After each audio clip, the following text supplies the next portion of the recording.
Hello friends, आपका स्वागत है सिविलियन क्लासेस में। तो प्यारे बच्चों, आज हम बात करेंगे कॉन्ट्रैक्ट्स एंड अकाउंट्स के बारे में, जिसमें हम लोग पढ़ रहे थे यूनिट नंबर 3, जिसका नाम था टेंडर एंड टेंडर डॉक्यूमेंट। ठीक है प्यारे बच्चों, तो चलिए प्यारे बच्चों, टेंडर एंड टेंडर डॉक्यूमेंट में बहुत सारी बातों पे हमने चर्चा किया था।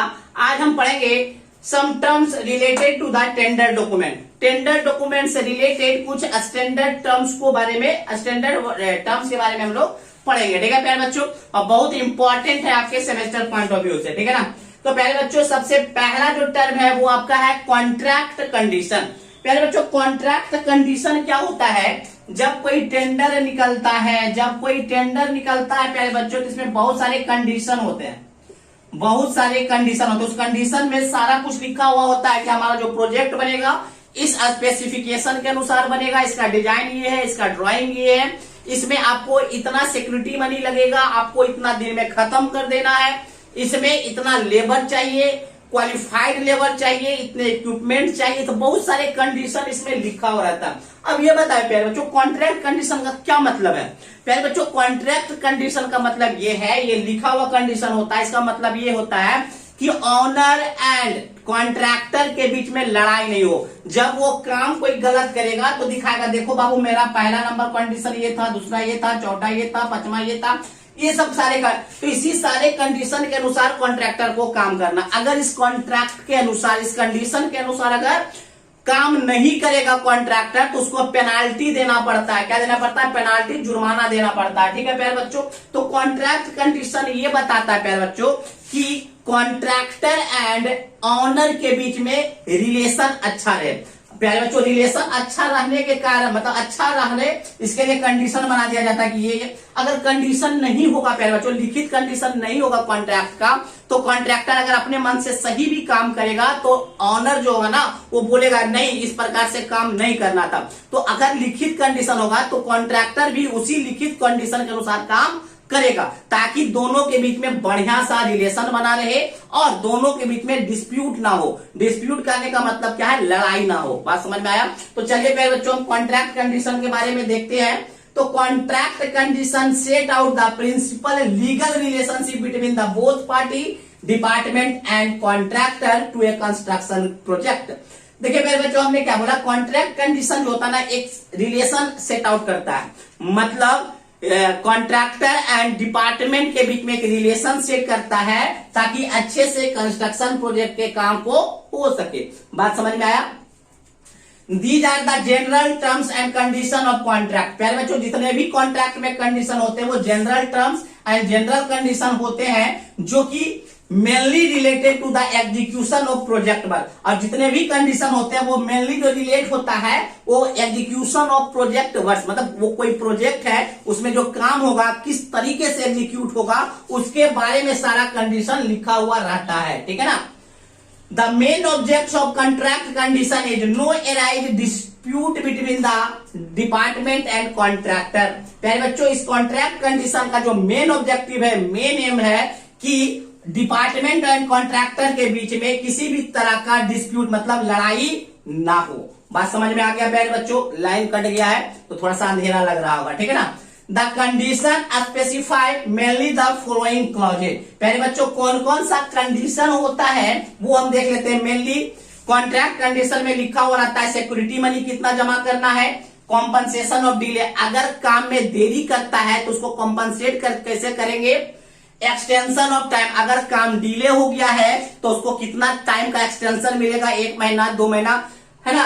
कंप्लीशन सर्टिफिकेट, अगर काम कंप्लीट कर देता है तो ऑनर के द्वारा किस प्रकार से कंप्लीशन सर्टिफिकेट मिलेगा, स्पेसिफिकेशन, किस स्पेसिफिकेशन के अनुसार काम करना है, ये भी कंडीशन में लिखा रहेगा। ड्राइंग कैसा है वो भी आपका कंडीशन में, डिजाइन, मोड ऑफ पेमेंट, मतलब कॉन्ट्रैक्टर को किस मोड में पेमेंट करना वो भी लिखा हुआ रहेगा। आर्बिट्रेशन, आर्बिट्रेशन क्या होता है प्यारे बच्चों? अगर कॉन्ट्रैक्टर एंड डिपार्टमेंट के बीच में जो लड़ाई होता है ना, जो डिस्प्यूट होता है, उस प्रोसेस को आर्बिट्रेशन कहा जाता है। तो आर्बिट्रेशन के बारे में भी लिखा हो रहेगा, लेबर के क्लास के बारे में लिखा रहेगा। तो ये सब कॉन्ट्रैक्ट कंडीशन में मेनली लिखा हुआ रहता है। तो ये पहला टर्म था जो टेंडर डॉक्यूमेंट से रिलेटेड था, वो क्या था? Contract condition. ठीक है प्यारे बच्चों, अब हम दूसरे टर्म की तरफ चलेंगे, पहले आप इसको नोट डाउन कीजिए।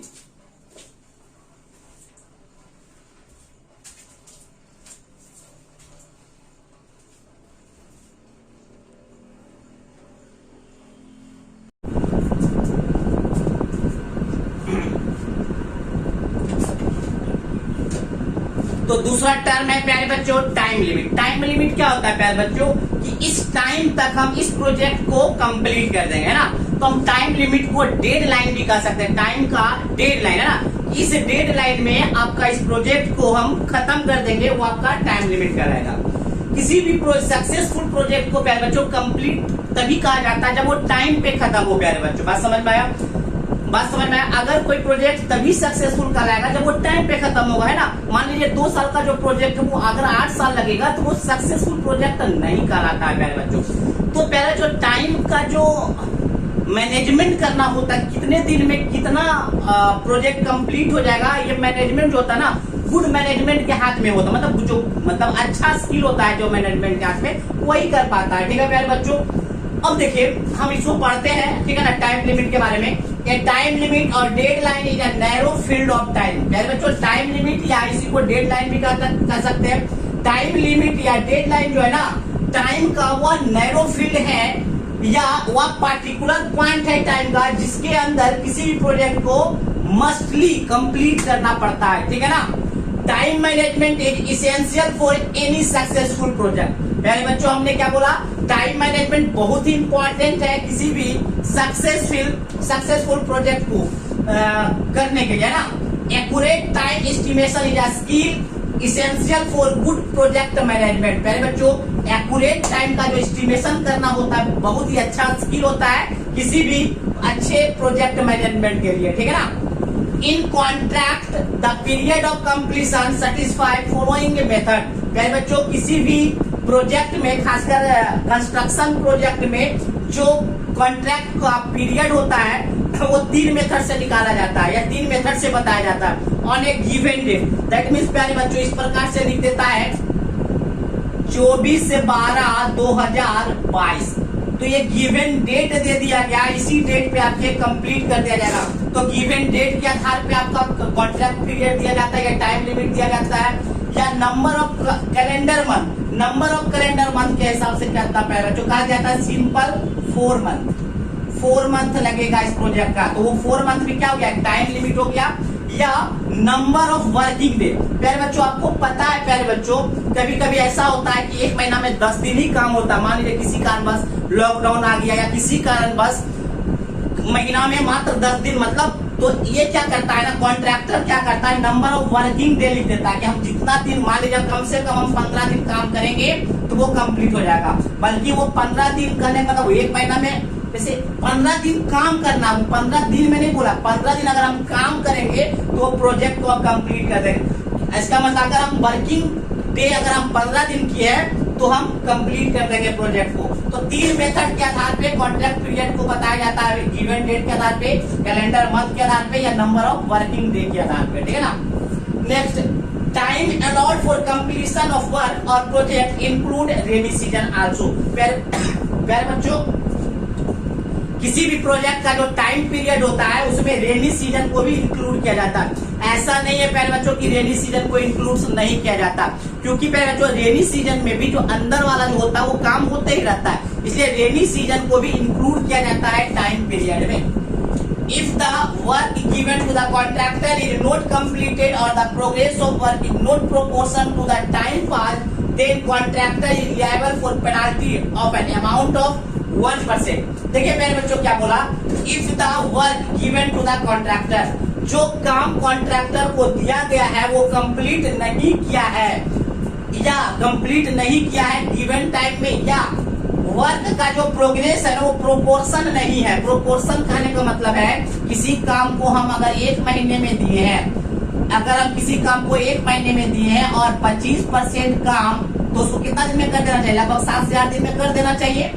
मगर इस प्रोपोर्शन में काम नहीं कंप्लीट हुआ है तो कॉन्ट्रैक्टर को पेनाल्टी देना होगा। कॉन्ट्रैक्टर को क्या देना होगा, पेनाल्टी देना। किसके साथ हम क्या बोले, अगर दिए गए गिवन डेट पर कॉन्ट्रैक्टर काम को कंप्लीट नहीं किया या टाइम पास होते गया और काम का प्रोपोर्शन सही ढंग से नहीं, काम का प्रोपोर्शन मतलब अगर 1 महीने में कोई प्रोजेक्ट को करना है तो उसका 25% काम कितना दिन में कर देना चाहिए, 7 से 8 दिन में, तभी तो 50% 15 से 16 दिन में और 100% काम लगभग 1 महीना में कंप्लीट होगा।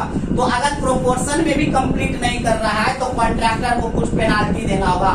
लगभग वो पेनाल्टी जो होता है ना कॉन्ट्रैक्ट का 1% होता है, या such smaller amount per day as per superintending engineer decide, या पर डे के हिसाब से कुछ चार्ज करता है कौन, सुपरिटेंडिंग इंजीनियर। बात समझ में आया?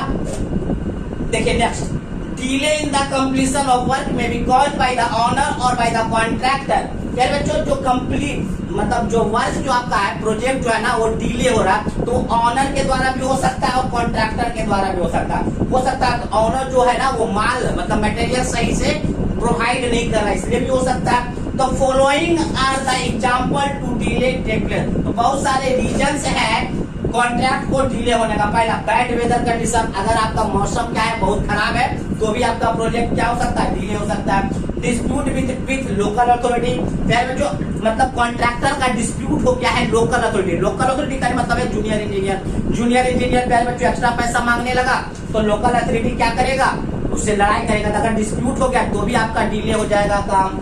या मान लीजिए मटेरियल सही टाइम पे अवेलेबल नहीं हो पा रहा है तो भी आपका डिले हो जाएगा काम। तो फिर बच्चों ये सब है डिले होने के कारण। तो टाइम लिमिट आपको समझ में आ गया होगा कि टाइम लिमिट या डेडलाइन वह टाइम है जिसके अंदर उस काम को कंप्लीट करना है, ठीक है ना। तो चलिए प्यारे बच्चों इसको नोट डाउन कीजिए।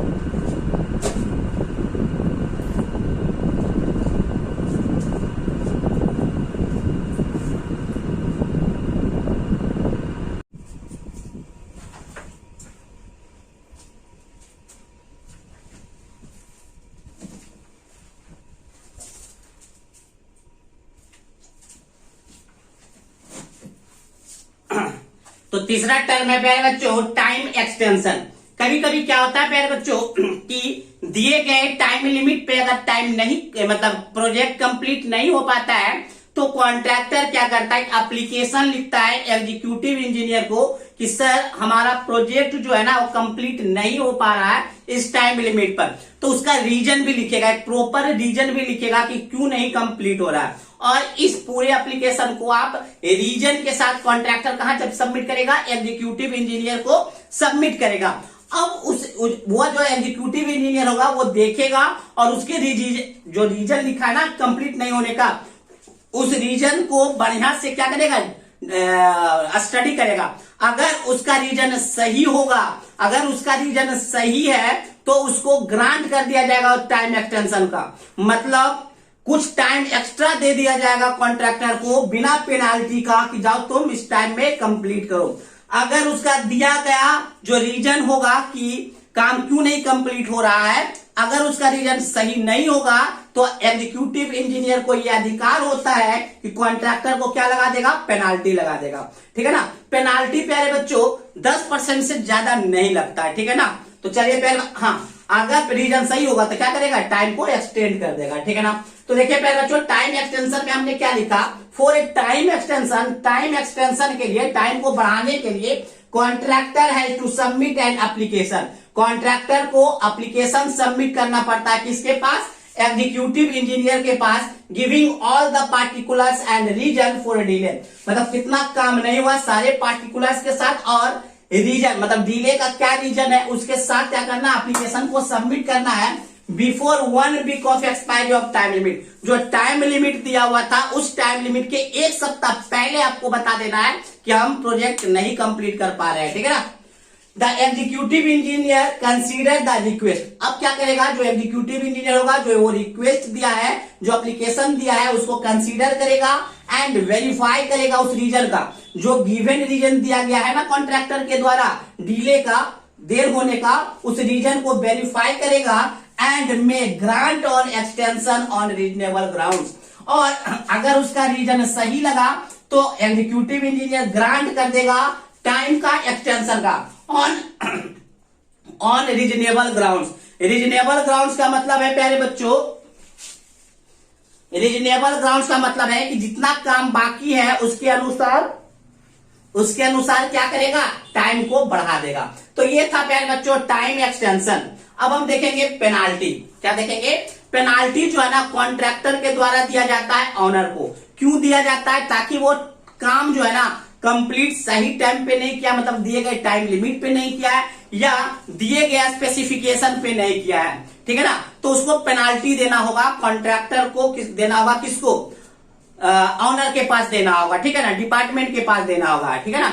अगर स्पेसिफिकेशन के अनुसार काम नहीं करता है प्यारे बच्चों, तो क्या करना पड़ेगा, पहले तो आपको तोड़ना पड़ेगा जो गंदा जो अगर प्यारे बच्चों हमने बोला 8x8 का रूम बनाने के लिए, वो बना दिया कॉन्ट्रैक्टर 6x6 का, तो हम पहले तो उस रूम को तोड़ेंगे और फिर से रिकंस्ट्रक्ट करेंगे, तो उसके लिए उसको कॉन्ट्रैक्टर को पेनाल्टी देना होता है। पेनाल्टी जो होता है ना वो 10%, मतलब जितना पूरे कॉन्ट्रैक्ट का जो प्राइस था उसका 10% से ज्यादा नहीं होता है, ठीक है ना। तो चलिए प्यारे बच्चों हम पेनाल्टी को देखते हैं। Penalty is a short fine given by contractor to the owner. Penalty एक शॉर्ट फाइन है जो कॉन्ट्रैक्टर के द्वारा ऑनर को दिया जाता है। कब, if project is not completed under time limit और गिवन कॉन्ट्रैक्ट कंडीशन। वो तभी दिया जाता है पेनाल्टी जब प्रोजेक्ट को टाइम लिमिट के अंदर कंप्लीट नहीं किया हो और दिए गए कॉन्ट्रैक्ट कंडीशन के आधार पे कंप्लीट नहीं हो। If any work is not according to specification, अगर कोई भी काम कॉन्ट्रैक्टर स्पेसिफिकेशन के आधार पे नहीं किया है तो शैल बी डिसमेंटल, तो उस काम को तोड़ना पड़ेगा एंड रिकंस्ट्रक्टेड, और फिर उसको फिर से बनाना पड़ेगा। Then penalty is given by contractor, इसीलिए इस काम के लिए कॉन्ट्रैक्टर को पेनाल्टी देना पड़ता है। A maximum penalty is up to 10% of contract amount impose to the contractor. पहले बच्चों ये मैक्सिमम जो अमाउंट होता है पेनाल्टी का वो 10% होता है जितने में कॉन्ट्रैक्ट साइन हुआ है। तो प्यारे बच्चों आज हमने देखा कुछ इंपॉर्टेंट टर्म्स के बारे में जो टेंडर डॉक्यूमेंट से रिलेटेड था। तो बहुत सारे और भी टर्म है जो टेंडर डॉक्यूमेंट से रिलेटेड है, वो हम लोग अगले वीडियो में देखेंगे, ठीक है ना। तो चलिए आज के लिए बस इतना ही, थैंक यू।